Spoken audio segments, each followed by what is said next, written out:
నిర్గమకాండము 25వ అధ్యాయము. యెహోవా మోషేకు ఇలాగు సెలవిచ్చెను, నాకు ప్రతిష్టార్పణ తీసుకొని రండని ఇజ్రాయేలీలతో చెప్పుము. మనపూర్వకముగా అర్పించు ప్రతి మనుష్యుని యొద్ద దానిని తీసుకొనవలెను.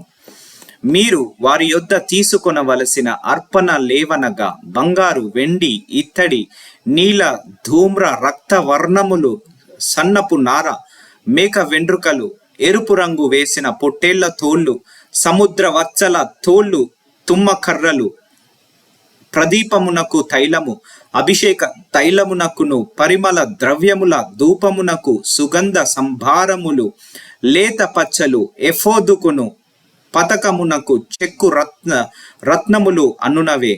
నేను వారిలో నివసించినట్లు వారు నాకు పరిశుద్ధ స్థలమును నిర్మింపవలెను. నేను నీకును కను పరుచు విధముగా మందిరము యొక్క ఆ రూపమును, దాని ఉపకరములన్నింటి రూపమును నిర్మింపవలెను. వారు తుమ్మకర్రతో నొక మందసమును చేయవలెను. దాని పొడుగు 2 మూరలున్నర, దాని వెడల్పు 3 మూరెడున్నర, దాని ఎత్తు 3 మూరెడున్నర. దాని మీద మేలిమి బంగారు రేకు పొదిగింపవలెను. లోపలను వెలుపలను దానికి పొదిగింపవలెను. దాని మీద బంగారు జవను చుట్టు కట్టవలెను. దానికి 4 బంగారు ఉంగరములను పోతపోసి, ఒక పక్కను 2 ఉంగరములు, ఎదుటి పక్కను 2 ఉంగరములు ఉండునట్లు దాని 4 కాళ్లకు వాటిని వేయవలెను. తుమ్మకర్రతో మోతకర్రలను చేసి వాటికి బంగారు రేకులను పొదిగించి, వాటితో ఆ మందసమును మోయుటకు ఆ పక్కల మీది ఉంగరములలో ఆ మోతకర్రలను దూర్చవలెను. ఆ మోతకర్రలు ఆ మందసపు ఉంగరములలోనే ఉండవలెను. వాటిని దాని యొద్ద నుండి తీయకూడదు. ఆ మందసములో నేను నీకిచ్చు శాసనములు నుంచవలెను. మరియు నీవు మేలిమి బంగారుతో కరుణాపీఠమును చేయవలెను. దాని పొడుగు 2 మూరలున్నర, దాని వెడల్పు 3 మూరెడున్నర. 2 బంగారు కెరూబులను చేయవలెను. కరుణాపీఠము యొక్క 2 కొనలను పనిగా చేయవలెను. ఈ కొనను ఒక కెరూబును, ఆ కొనను ఒక కెరూబును చేయవలెను. కరుణాపీఠమున దాన్ని 2 కొనల మీద కెరూబులను దానితో ఏకాండముగా చేయవలెను. ఆ కెరూబులు పైకి విప్పిన రెక్కలు గలవై కరుణాపీఠమును తమ రెక్కలతో కప్పుచుండగా వాటి ముఖములు ఒండొంటికి ఎదురుగా నుండవలెను. ఆ కెరూబుల ముఖములు కరుణా పీఠము తట్టు నుండవలెను. నీవు ఆ కరుణా పీఠమును ఎత్తి ఆ మందసము మీద నుంచవలెను.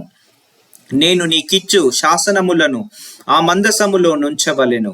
అక్కడ నేను నిన్ను కలుసుకొని కరుణాపీఠము మీద నుండి శాసనములు గల మందసము మీద నుండి 2 కెరూబుల మధ్య నుండి నేను ఇజ్రాయేలీల నిమిత్తము మీకాజ్ఞాపించు సమస్తమును నీకు తెలియచెప్పెదను.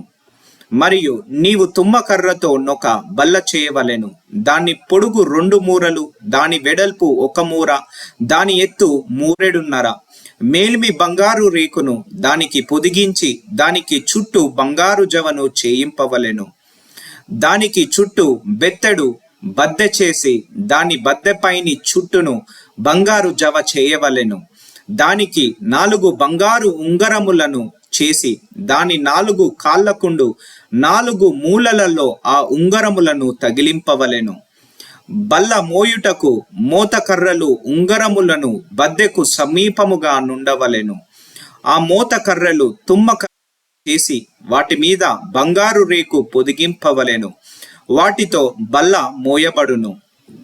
మరియు నీవు దాని పల్లెములను, ధూపార్తులను, గిన్నెలను, పానీయార్పణకు పాత్రులను దానికి చేయవలెను.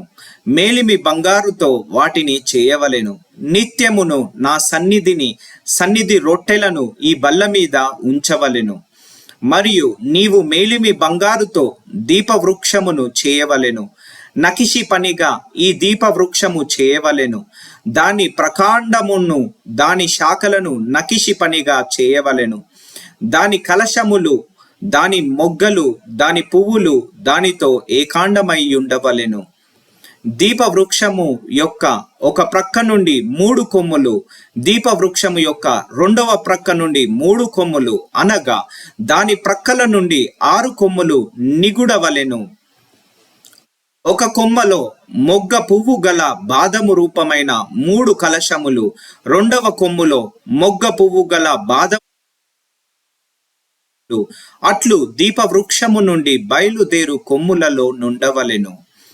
మరియు దీపవృక్ష ప్రకాండములో బాదము రూపమైన 4 కలశములను, వాటి మొగ్గులను, వాటి పువ్వులను ఉండవలెను.